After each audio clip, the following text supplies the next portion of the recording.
Well, I am so excited to have a dear friend chat with us today. And her name's Palmer Williams. You see her there. It's so funny. This is not like a podcast. So, Yeah. they can't see you. But Palmer is a good friend. She loves Jesus. Every time I talk to her, I learn something new. And Hmm. I'm not blowing hot air. I really do. You are a gracious, wise, humble woman. And I have loved getting to know you over the last couple of years and have wished that we could spend a lot more time together. But that's okay. We get Soon, right soon. now. And you're a lawyer. And you also are now the founder of a school, King's Yeah. Academy. And I don't know how you're describing it, but it's a multi-ethnic, intentionally multi-ethnic. You describe it, but you can just let people know a little bit about yourself. Sure, absolutely. Yeah. So I live here in Nashville, close to Trillia. I have three little boys who are 6, 3, and 1, and they may get on this recording because they are wild and They're running amazing. free. They're free ranging in my house currently.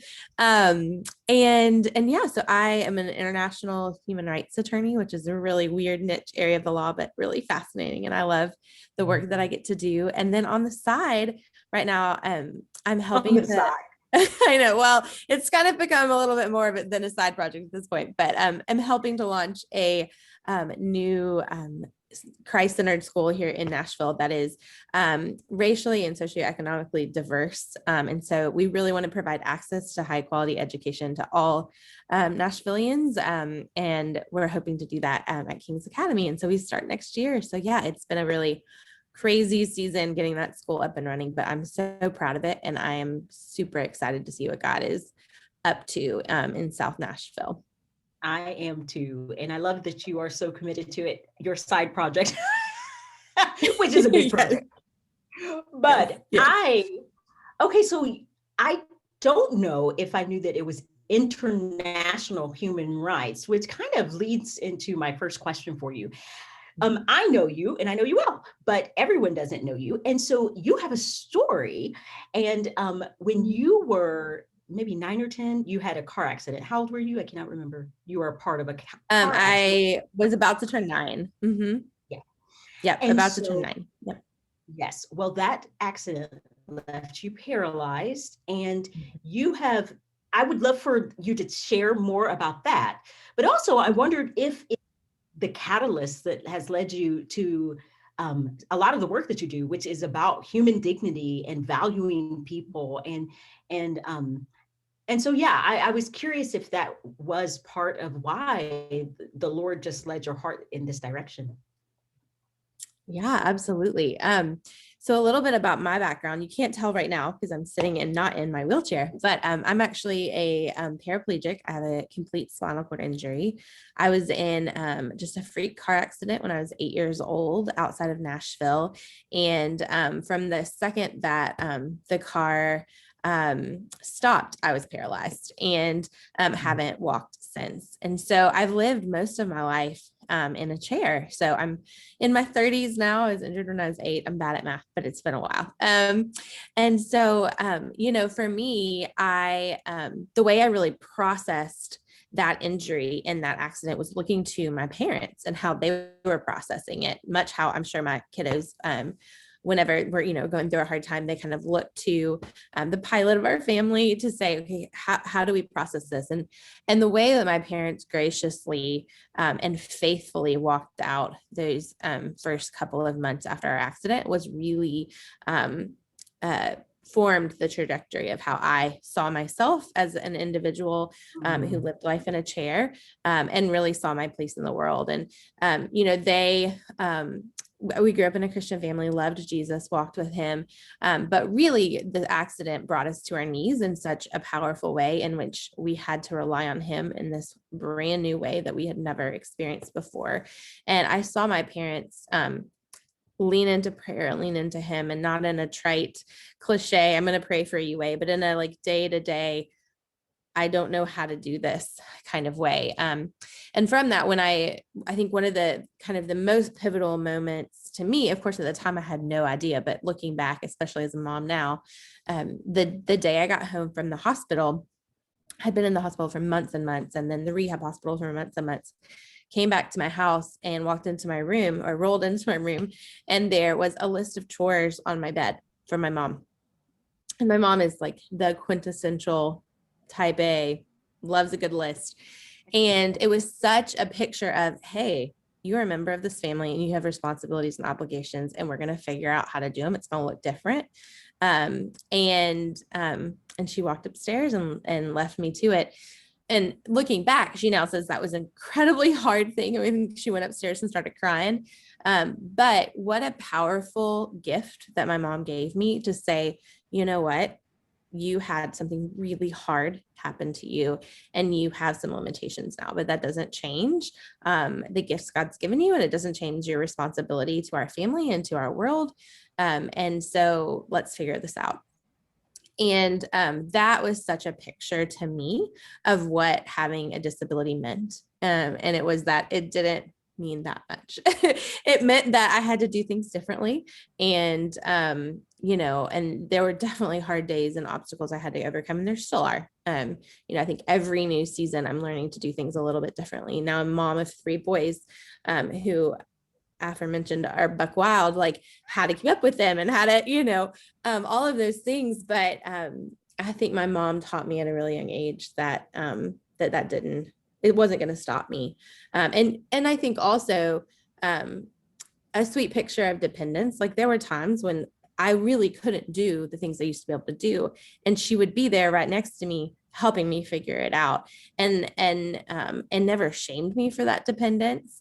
But really taught me what community looked like. And so, I do think that that example that my parents set at a really young age has really led me to the career that I'm in, and to a lot of the experiences that I've had since that time, because I think they never wanted me to see myself as an object of pity or charity, but as a person who needed community and who had gifts to give. And so I think that that's kind of been the example that's gone before me, and that I hope that I'm kind of beginning to set for my boys as well. I love that. That's dignity, right? So that just as you're talking about things, dignifying to do work, use your gifts. And we all need community and to be encouraged in our gifts. And so I think that will resonate with more people, all people, because I do think that there is, and we are all dependent on the Lord and each other. So I just really, I think that's so commendable and encouraging that your parents did that. So I write kids books, and that's part of the reason you're on here. And we love your kid books at our house. They're all over the place. Thank you. It's a lot of fun. And I should qualify. I have written a few kids books. I write books for adults mostly, but one of the things that I always try to capture in both the images and in the way I communicate is not just diversity in skin color, but also ability. And so I'm trying to capture that in different ways. And I have heard from, and I just recently saw a Facebook post from a woman who was so encouraged. Her daughter is speaking a little bit more because she was a part of a video that but she has a speech impediment of some sort, and is just a little slower and in her communicating. And she said it just gave her a lot of self-confidence. And I just thought, I think I could cry thinking about it. I was like, it's worth it. I'm going to do this for the rest of my life. And so I wondered, I don't know if you had anything growing up, or how important do you think it is for kids, and not just those children who may have some disability, or for all kids to see it represented in storybooks or other kind of books like this young kids book I've just done called Creative God, Colorful Us. How important is it? I think it's huge. And thank you for doing that, Julia. It's really representation is powerful. Images are powerful. I think for the kiddo who is struggling with who they are and maybe the limitations or the assistance they need, seeing someone else represented in their book, in a book or in a story, or in their classroom or at their church, means so much. And I think about right after I was injured, I was 8 and height of the 90s girl, like all into American Girl dolls. And my mom got Oh, a little wheelchair for my American Girl doll. And I mean, how cool was that for me to say, okay, you know what? Like my doll can do the same thing that I can. And I think stories, God has created us as narrative beings, right? We love story. We are propelled by story. And so I think having characters in our books and in culture is such a huge thing, not only for the kids who are, maybe identify with those characters, but also for like my boys who are all able-bodied, but who, their mama is in a chair. And I think it's really powerful for them to see images of kiddos, or, those who don't know anyone else who needs assistance, to learn about that and to see that it's a normal thing. I think it's really powerful. So I'm really grateful that you have been so intentional about that. And I think that it will affect all those who are watching it. well, I pray it does. And it is, we are people who are drawn to story. I mean, that's Jesus tells parables, right? So there's something about story that engages the heart and the mind Mhm. and the imagination. And so I'm glad that yeah, I'm just glad that I've been able to do that, but also glad to know that it's been helpful, and to hear your feedback and thoughts about it is so encouraging.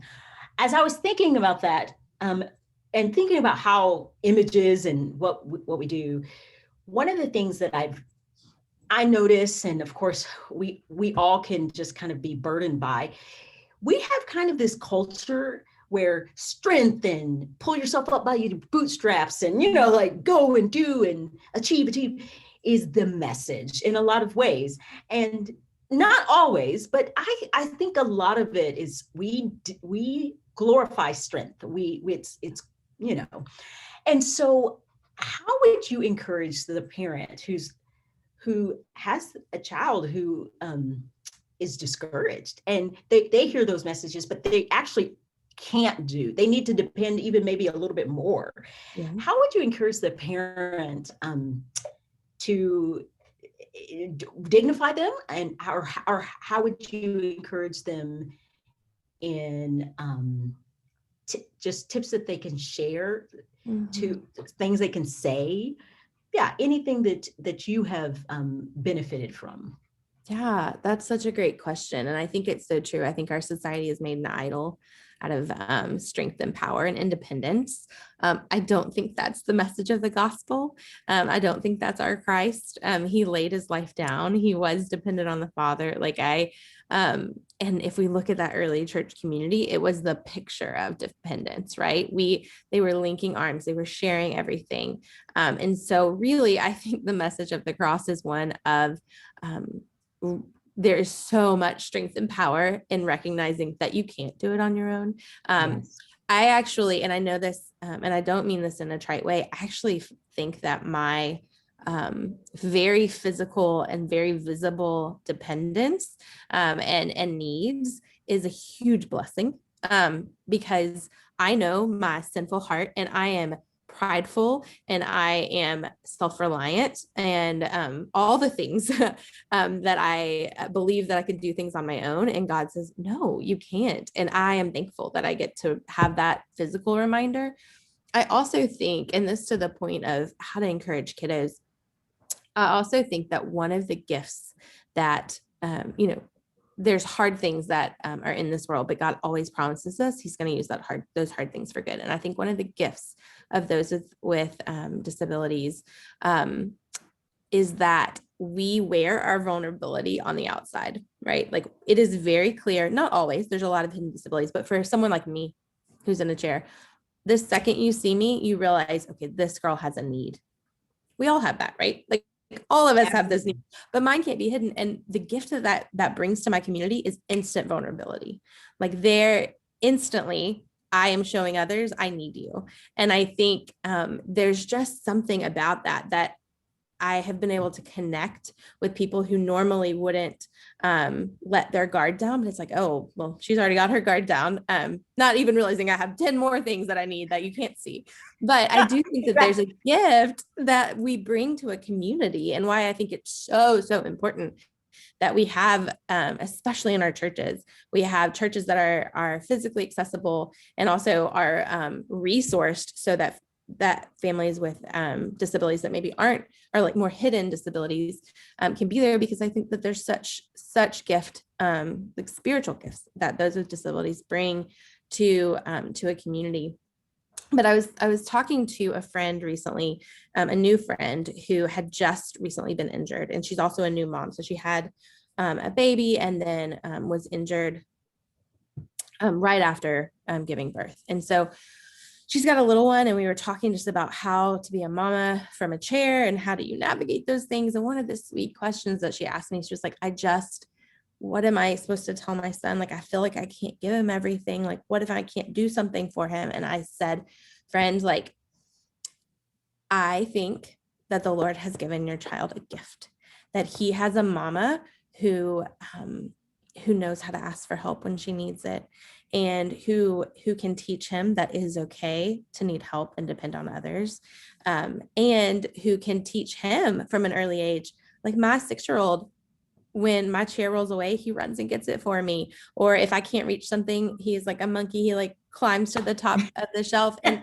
what a gift the Lord's given my son to know what it means to serve at a very, very young age. And so I just encouraged her, hey, don't think that you're not enough. None of us are enough. But I think that there are things that gifts that are given in the midst of hard. And so I think for a kiddo, the same is true. Like the Lord, regardless of your abilities, he's gifted you and he's given you a calling on your life. Like I truly believe every single human, whether they're verbal or not, or in a chair or up or however it is, like we know that God's created us for purpose, and with his image, we bear his imago Dei.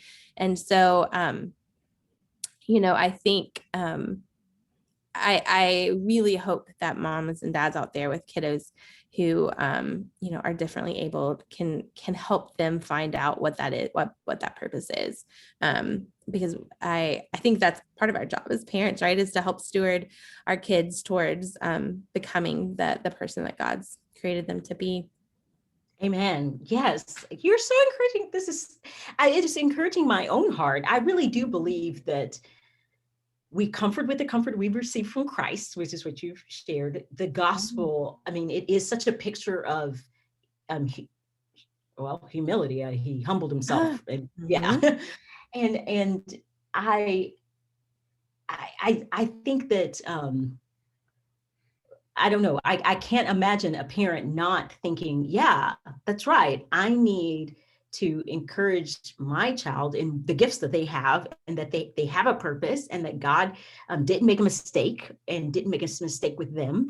And so it's so encouraging. And I'm confident that will inspire some parents who are trying to figure it out, like that young mom who, and I think that's something I'm not talking about. I'm focused on kids, but it is good for us to think through for parents too, as they're, trying to, like, she felt shame and trying to guard against that shame and fear of the future and what they're going to be able to do or not able to do. And what a gift to think of how that is teaching our kids. So speaking of teaching our kids, we want to teach all kids. How can the parent who has able children, how can they equip their kids to love and serve those who are different than them, who maybe they have chair? How can we help parents love their neighbor as themselves? Yeah, I think that's such a good question. I'd say there's two things. I think one, the first I would say is words matter. You don't have to get all the right words right. I don't get all the right words right. I don't know what the current term that we're supposed to say for those with disabilities or differently abled or, but I don't either. yeah, I I mean, actually want to just say yeah, no, I don't. that right now. But I do think words matter. And I think one of the things, and I know you do this so well, Trillia, is to always lead with the person. So, a child who uses a wheelchair or a child who is autistic, like you lead with their name. Hey, Dan, who is autistic. That matters, right? Words are so powerful. God spoke the world into being. We know that words have power. And so teaching our kids that from an early age and modeling that for of how we speak about others and how we speak about other kiddos. I think also leading with talking about the gifts or abilities a kid has before you talk about the things they can't do is always really helpful. Oh man, Charlie, he is such an amazing singer. That's so You know what? good. He's going to struggle with these steps because he's in a chair, but but we're so glad he's here. Those sort of things, just little there's signaling in the words that we use and the way that we describe people. I think the second thing, and it's this, I say this, but I bet my children are actually the worst offenders of this, is if you want to help someone out, ask. Just give the dignity of saying, I don't mind if someone opens the door for me. I'm a deep South Southern lady. I'm happy for someone to open the door for me. But I think sometimes there's times when I'm like, actually, I know that this is probably going to be easier for me to do on my own. And so I don't mind if someone asks me, but like, then I can politely say, no, I've got this. I'm good. Or, hey, yes, that would be so helpful if you would carry my groceries in, or just asking people what they need. There's lots of different opinions on what that looks like. That's just my personal experience. Is just always ask who needs for help. And I say my children would probably be bad at this because they always steal my chair and think it's a toy, and it's just like part of our daily life. So I'm sure that when they're friends with chairs or crutches, they're just going to think that they belong to everyone. So we'll be working on that over here. Don't think that we have it all together. We do not. But yeah, I think just and really what it boils down to at the end of the day is relationship. So if you're not in relationship with people who are different than you or have different abilities, you're going to be awkward, right? Like it's going to be this learning curve, and that's okay. Jump in, figure it out, but start with building those relationships, because the more we are in relationship with one another, the easier it is to recognize how to love one another well, when someone needs help, when they want to do it on their own, that sort of thing. So just continuing to build those relationships and welcoming people into your home and into your life. I absolutely love that last point that you shared. We know language matters. I mean, people mess up with race, for example, ethnicity, all constantly with language. So words are strong, words matter. Dignifying someone, leading with their name and their gifts, so important. But I really don't think people think about that last point very much, or the third point, where Mm-hmm. where you're saying, hey, don't assume need, ask. I Yeah. think that makes complete and total sense. It's yeah, Yeah. I think that's so important. And it's a humility. It's a sign of humility, I think, to Mm. not assume anything and just Yeah. ask for I mean, that's all sorts of things. And Yeah. so I really appreciate that. And I'm confident that other people haven't thought of it either. Mm. So that's so helpful. Okay. If you were, say there's a young kid listening in right now Mm. and you want to encourage them, maybe they just got a chair, or maybe whoever, Mhm. how would you encourage them? Mm.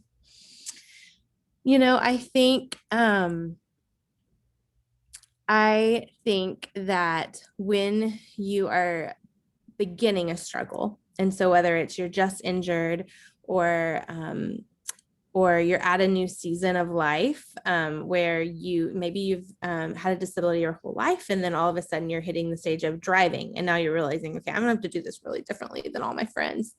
Um, I think that it is really easy to get discouraged and to feel alone and different. And I would say, one, reach out to people who have gone ahead of you. Know that you are not alone in this. There are people, and that's what I've done. Like, my whole journey has been of, okay, who can I think of who's I know who's driven a car before? And this was like pre-internet. Now you can YouTube all this and it'll be really easy. But Yeah. don't feel like you have to reinvent the wheel and do it alone. Like, look for those who've gone ahead of you, to really learn, and teach you, how to do that new thing. And also, I think, I've said it a million times in this talk alone, but just know that God's made you for a purpose, and that he's allowed this struggle in your life, because he can be glorified through it. And I think he wants to be. And I think he's, regardless of whether you're standing with crutches or you're sitting in a chair, or your brain works a little differently than everyone else's, he's given you a unique platform to tell his story of redemption. And so I just pray that God would kind of reveal how he wants to use you in that setting, and he delights in you, regardless of what challenge, and he wants to use those. And so yeah, I think I'm excited about where we are in kind of our country, specifically when it comes to disabilities, because I think we're on this precipice of people really learning what it means to include everyone, and to serve, and to see the gifts that they haven't been able to see before. And so I'm really encouraged by that. And I hope that kiddos out there who are, living with a disability, or parents who are kind of facing a new diagnosis for the first time, can be encouraged that we're in a very different landscape than we were even 20, 30 years ago. And that's such a gift from the Lord. And I'm excited to see what the kiddos my kids get to grow up with, and what they'll get to do. So That's so encouraging. The one thing you said that I think we're going to end on is that God has given us a platform to tell the story of his redemption. And so that is my hope and prayer for my whole life, and your life, Palmer, and all of those listening, is that we would be able to tell this good story of redemption. Hey, thank you so much. This is so fun just to have you. Anytime. And I truly am thankful for your ministry and your joy.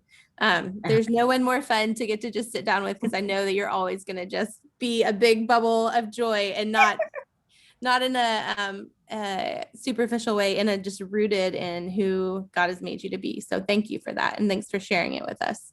Oh, thank you. Mm-hmm.